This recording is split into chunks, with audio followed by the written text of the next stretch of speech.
제2장 건축물의 각 구조입니다. 자, 여기서는 10문제에서 16문제 정도로 이렇게 많이 나오고 있는데요.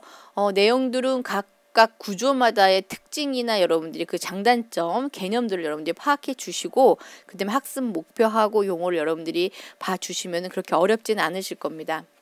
자, 조족 구조에 대해서 이제부터 배워보도록 할게요. 조족 구조는 우리가 앞에서도 배웠듯이 뭐 벽돌 구조라든가 아니면 블록 구조, 돌 구조가 여기에 들어가고 있죠. 그래서 벽돌 구조의 특징을 보게 되면 조족 구조의 특징하고 거의 동일하겠는데요. 내구 내와 방안 방서 구조로 되어 있고요. 왜냐면 부재가 크기 때문에, 그러니까는 한 부재가 좀 이렇게 넓게 되게 있죠. 그리고 시공이 간단하고 외관이 아름답고요. 그 다음에 시공이 간단하다라는 거. 단점은 조족 구조랑 동일합니다. 횡력이 되게 약해요. 왜냐면 이런 부재들을 조그만 부재를 어떻게 모르타르 같은 접착제로 붙였기 때문에 횡력이 되게 약하다는 거. 그 다음에 우리가 벽체를 만들 때는 실내가 두꺼워질 수 있어요. 그래서 실내가 좁아지고요. 벽체가 두꺼워지기 때문에 실내가 좁아지고 그 다음에 얘 같은 경우는 고층으로 올라가기가 부적당하겠죠. 자, 시험에는 횡력이 약하다는 거 우리가 앞에서 봤던 거랑 똑같이 그렇게 나오고요. 그 다음에 우리가 벽돌 규격이 시험에 종종 나오는데요. 2010년, 7년, 뭐 9년 계산하는 건 되게 자주 나왔습니다. 그래서 요 길이가 190이고요. 마구리가 90이라는 거, 그 다음에 높이는 57이라는 거 여러분들이 꼭 기억해 두시고 그거의 4분의 1이 2호 토막이고 그 다음에 4분의 3 이게 7호 토막이에요. 자, 2호 토막하고 7호 토막 그림을 잘 봐주시는데 2호 토막 같은 경우는 영식 쌓기에 우리가 사용되고 있고요. 7호 토막은 네덜란드식 쌓기 또는 화란 쌓기라고 하는데 거기에 우리가 사용을 합니다. 그래서 여러분들 그림을 좀 알으셔야 될 것 같아요. 자, 우리가 이제 벽돌을 쌓게 되면 대부분 계산식이 시험에 나오는데 1.5B 공간 쌓기를 해라 아니면 1.5B 두께는 이렇게 물어보는 게 있어요. 자, 여러분들이 알으셔야 되는 게 1B란 길이를 우리가 1B라고 그러고요. 마구리를 우리가 0.5B라고 합니다. 그러면 1.5B를 쌓려면 어떻게 해야 되느냐? 자, 여기 1B 쌓기거든요. 요 두께가 두껍죠. 190이에요. 그리고 0.5B는 마구리 쌓기니까 요걸 두 개를 붙여 놓은 게 바로 1.5B가 되는 거예요.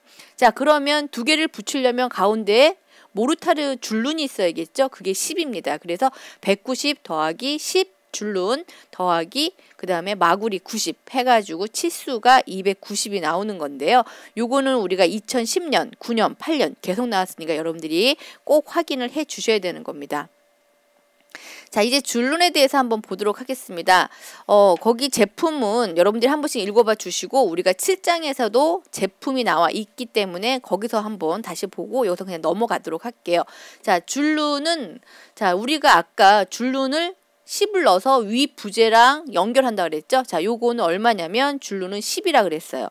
자, 그러면 우리가 줄눈을 막힌 줄눈을 할 건지 통 줄눈을 할 건지 여러분들이 결정을 해야 되는데 대부분 우리는 막힌 줄눈을 사용하고 있습니다. 왜냐하면 하중이 위에서 이렇게 한 곳에 집중적으로 왔을 때 막힌 줄눈은요. 줄눈 따라 이렇게 흐르거든요. 그래서 이렇게 이런 식으로 번지기 때문에 한쪽으로 치우치는 하중도 넓게 어떻게 힘을 받기 때문에 안전한 거예요.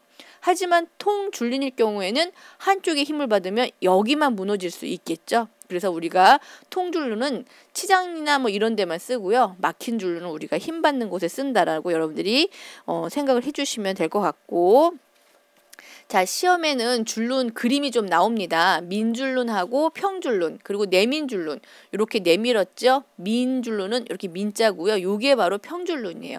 여러분들이 요 두 개 헷갈리기 쉬운데 요 두 개가 또 시험에 나오기도 합니다. 여러분들이 꼭 확인해 주시고요. 자, 이제부터는 우리가 영식 쌓기가 뭔지 그 다음에 또 네덜란드식 쌓기가 뭔지 한번 볼게요. 영식 쌓기 제가 아까 2호 토막에 나온다 그랬어요. 그래서 영식 쌓기 특징은 한 줄은 길이 마구리, 그 다음 줄은 마구리 이렇게 쌓는 건데 모서리에 반절하고 2호 토막을 사용한다. 자, 영식 쌓기는 쌓기 공법 중에서 가장 튼튼하다. 요게 바로 영식 삭제의 특징이고요. 자, 네덜란드식 쌓기는 우리가 화란 쌓기라고도 합니다. 2009년, 7년, 10년에 나왔었는데요. 모서리에 7호 토막을 사용한다라는 거. 쌓기 공법은 영식이랑 동일해요. 하지만 얘 같은 경우는 얘보다는 조금 약해도 뭐가 편해요? 일하기가 되게 쉽습니다. 그리고 모서리가 튼튼하다는 게 얘의 장점이기 때문에 요즘은 네덜란드식 쌓기를 더 많이 한다. 여러분들 꼭 알아두시면 될 것 같습니다. 자, 책에는 뭐 공간 쌓기도 나오고 여러 가지가 많은데요. 여러분들 한 번씩 읽어봐 주시고요. 하루 쌓기는 1.2에서 1.5m. 자, 요걸 꼭 기억해 두셔야 합니다. 자, 요 그림에 보이는 요거는 백화 현상이라고 하는 겁니다. 자, 어때요? 지저분해 보이죠? 예, 맞습니다. 모르타르나 아니면 여기 벽돌에 있는 석회분이 공기 이산화탄소하고 만나가지고 이런 식으로 하얀 분가루를 만드는 건데 되게 지저분해 보여요. 그래서 우리가 백화 현상을 방지하려면 책에 4번까지 나와 있는데요. 좋은 벽돌이랑 모르타르 좋은 걸 쓰셔야만 이런 분이 나오지 않겠죠. 또는 요거 줄눈에다가 방수액을 섞어서 같이 공사를 한다면 그것도 뭐 방수가 되니까 빗물하고 섞이지 않겠죠. 그쵸? 예. 그런 것도 있고 차양도 해도 되고요. 아니면 여기다가 우리가 파라핀이나 도료 같은 걸 이렇게 발라도 여러분들 그 방지가 되겠죠. 자, 그럼 문제를 한번 보도록 하겠습니다. 조족벽체에서 1.5p 쌓기 두께로 오른 것은 그랬거든요. 우리 아까 계산했었죠? 290입니다. 190 더하기 10 더하기 90. 5회 정도 출제됐으니까 요 문제 나오면 그냥 맞춰주셔야 돼요.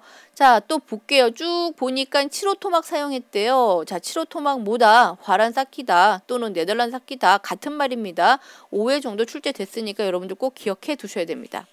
자, 우리는 이제 벽돌 구조 중에서 여러분들이 기초는 책에 있는 거 참조하셔 보시고요. 저랑 같이 이제 벽에 대해서 한번 보도록 할게요. 자, 여기 보시게 되면 요게 바로 공간 쌓기인데요. 여기는 지금 1B 쌓고 있고요. 여기는 0.5B 붉은 치장벽돌 쌓고 있죠. 가운데 띄었는데 가운데 모로 스트로폴 단열재 집어넣네요. 그래서 공간 쌓기는 습기, 바깥에 있는 습기가 안으로 들어오는 걸 차단하기 위해서 공간을 형성하는 겁니다. 단열에 좋고 방음에 되게 좋습니다. 요 두께는 5에서 10cm가 적당하고요. 자, 그러면 밖에 벽돌하고 안에 벽돌을 그냥 놔둬버리면 따로따로 놀겠죠? 그래서 연결 철물을 사용하는데요. 띠세나 구형 아니면 Z형 같은 거를 설치하는데 벽 면적 0.4제곱미터마다 한 개씩 또는 수직거리 6켜 또는 수평거리 90cm마다 꼭 설치를 해주셔야 됩니다. 그것도 시험에 나오니까 여러분들이 책에 있는 거 동그라미 쳐가면서 여러분들 외워주셔야겠죠. 자, 그러면 우리 이 벽 두께는 어떻게 산정이 되느냐. 자, 이 벽 두께는요. 2009년도 8년도 시험에 나왔었는데요. 벽 높이의 몇 분의 몇? 20분의 1. 벽 두께는 20분의 1로 우리가 그 내력벽, 힘받는 벽을 만들어 주고요. 그냥 칸막이 벽. 허물어도 되는 벽은요. 9cm 0.5B 하셔도 됩니다. 자, 그 다음에 벽 길이는 얼마로 할까? 벽 길이는 10m를 초과하시면 안 돼요. 10m를 초과하면 여기다가 붙임벽이나 기둥을 만들어 주셔야 되고요. 그 다음에 조족조로 만든 이런 바닥 면적 그러니까는 이 면적 둘레는 얼마다? 80제곱미터로 해야 된다라는 것도 여러분들 꼭 알아두셔야 되고요. 그 다음에 이제 벽에 홈을 팔 경우가 있을 거예요. 도시가스라든가 뭐 수도관 같은 거 이렇게 올라갈 때 그때는 높이의 4분의 3 이상을 홈 팔 때 두께의 3분의 1 이상 파시면 안 돼요. 그리고 길이는 3m 이하로 하되 벽 길이의 3분의 1 이하로 또 얘도 파야 된다라는 거. 책에 있는 거 우리 주관식 시험 아니잖아요. 객관식이잖아요. 그러니까 이런 거 4분의 3 높이에 얼마 3분의 1 이하로 판다. 이런 식으로 여러분들이 3m 이하 3분의 1 이런 식으로 동그라미 쳐가면서 외워주시면 그렇게 어렵지 않으실 거예요. 자, 이제 또 벽돌조의 개구부. 사람들이 다니거나 창문을 내는 곳을 우리가 개구부라고 하는데요. 요 개구부도 조금 시험에 자주 나와요. 왜냐하면 작은 부재로 이렇게 붙이다 보니까 개구부가 너무 넓으면 이렇게 휘어져가지고 무너질 수 있습니다. 그래서 여러분들이 그게 나와 있기 때문에 책에 있는 거 6번까지 쭉 나와 있죠. 여러분들 꼭 보셔야 되는데요. 개구부가 어디 이렇게 1.8m 그러니까는 문짝 우리 방문이 2개 정도 열리는 거죠. 양쪽으로 열리는 그렇게 큰 개구부를 뚫을 경우에는 항상 위에다가 철근 콘크리트 임방을 설치해 주셔야 되고요. 그 임방을 자 개구부 위에다 하는 거 임방이라고 그랬어요. 이 임방을 철근 콘크리트 구조로 해야 되고 양쪽으로 물리는 치수는 20cm 이상씩 물려 주셔야 됩니다. 여러분들 꼭 그거 기억해 주셔야 되고요. 그 다음에 우리가 개구부 이걸 뚫을 때 이 개구부의 합은 이 폭의 합은 벽 길이의 2분의 1 이하로 하셔야 돼요. 개구부를 너무 많이 뚫어서 이 벽 길이보다 개구부 이 폭 합이 더 2분의 1 이상이 되면 이 벽은 어떻게 해요? 예, 무너질 수 있습니다. 그 다음에 개구부하고 개구부의 수직 위아래 층의 수직거리는 60cm 이상으로 벌려 주셔야 하고요. 그 다음에 개구부하고 개구부 요 사이 거리는 벽 두께의 2배 이상으로 벌려 주셔야 돼요. 안 그러면 우리가 그냥 이거 하나로 연결된 거로 우리가 생각을 해 주셔야 된다는 얘기입니다. 책에 거기 표시되어 있는 거 그림 보시면서 여러분들이 이해하시면 될 것 같습니다. 자, 핵심 문제를 한번 보도록 할게요. 조적 구조에 대한 설명 중 옳지 않은 것은 자, 조적 구조가 각층 벽에 편심 하중이 작용하도록 설계한다. 편심 하중이라는 건 한 곳에 치중하는 하중을 얘기해요. 자, 한 곳에 치중하는 하중은 별로 좋지 않겠죠? 예, 모든 설계에서 편심 하중은 좋지 않습니다. 답은 당연히 옳지 않은 거니까 가번이 맞고요. 자, 이제부터 볼게요. 내력벽의 길이는 10m 넘을 수 없다. 맞는 말이죠. 바닥 면적은 80cm 넘을 수 없다. 이것도 맞는 말이죠. 또 내력벽의 바로 위층의 내력벽 두께 이상해야 된다. 당연하죠. 아랫벽이 훨씬 두꺼워져. 위층보다 아랫벽은 더 두께가 이상 두껍게 해야 된다는 거 다 맞는 말입니다. 자, 또 개구부와 그 바로 위층에 있는 개구부의 수직거리 얼마다? 60cm다. 이것도 맞는 말이네요. 3회 정도 출제됐었습니다. 자, 이제부터는 우리가 블록 구조를 배워보도록 할게요. 블록 구조는요, 시험에 여러 가지가 많이 나오는데, 자, 특징은 뭐랑 동일하냐면, 당연히 조족이니까 조족식 구조랑 동일하겠죠. 횡력이 되게 약하다는 거, 고층 올라갈 수 없다라는 거. 자, 시험의 블록은 보강 블록조가 자주 나옵니다. 2009년, 8년도에 나왔었는데요. 자, 얘 같은 경우는 통줄눈을 해요. 이거 우리 안 한다 그랬었는데, 하지만 얘 같은 경우는 왜 통줄눈을 하냐면 철근을 위아래 다 연결해야 되거든요. 그 다음에 이 구멍에다가 모르타를 집어넣어서 보강을 채운다는 거예요. 그래서 일체식이 되게 얘는 만들어주기 때문에 통줄눈이 가능하다라는 거 꼭 기억해 두시고, 블록 제품의 종류 나옵니다. 치수가 시험에 한번 나왔었는데 여러분들이 그 두께가 190, 150, 100 시험에는 120이 종종 나오거든요. 120이라는 두께는 없습니다. 그거 기억해 두시면 되고요. 자, 그 다음에 거기 책에 보시게 되면 창대 블록과 창쌤 블록이 그림이 나와 있고 설명이 팁으로 나와 있는데 그것도 한번 꼭 기억해 두세요. 2010년도에 한 번씩 나왔었거든요. 그거 여러분들 꼭 보셔야 될 것 같고요. 자, 그 다음에 뭐가 중요하느냐? 보강 블록조의 벽체도 중요하겠네요. 자, 보강 블록조의 벽체는 벽돌조랑 좀 다르게 내력벽의 두께는 얼마다? 15cm 이상 하고요. 그 다음에 얘 같은 두께는 벽 높이의 16분의 1 이상 또는 벽 길이의 50분의 1 이상 중에 큰 값을 뭐로 한다? 벽 두께로 한다.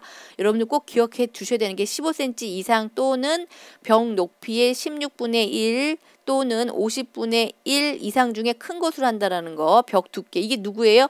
보강 블록조의 벽체입니다. 10년도, 9년도, 6년도에 나왔으니까 여러분들이 꼭 기억해 두셔야 되고요. 나머지 바닥 면적하고 벽 길이는 동일합니다. 그 다음에 이제 벽량 계산하는 게 시험에 나오는데요. 최소 벽량은 15cm/제곱미터로 한다라는 거 여러분 꼭 기억해 두시면 될 것 같아요. 자, 테두리보 기능이 있는데요. 테두리보는, 자, 여기서 보면 테두리보가 누구냐면 바로 여기 테두리보입니다.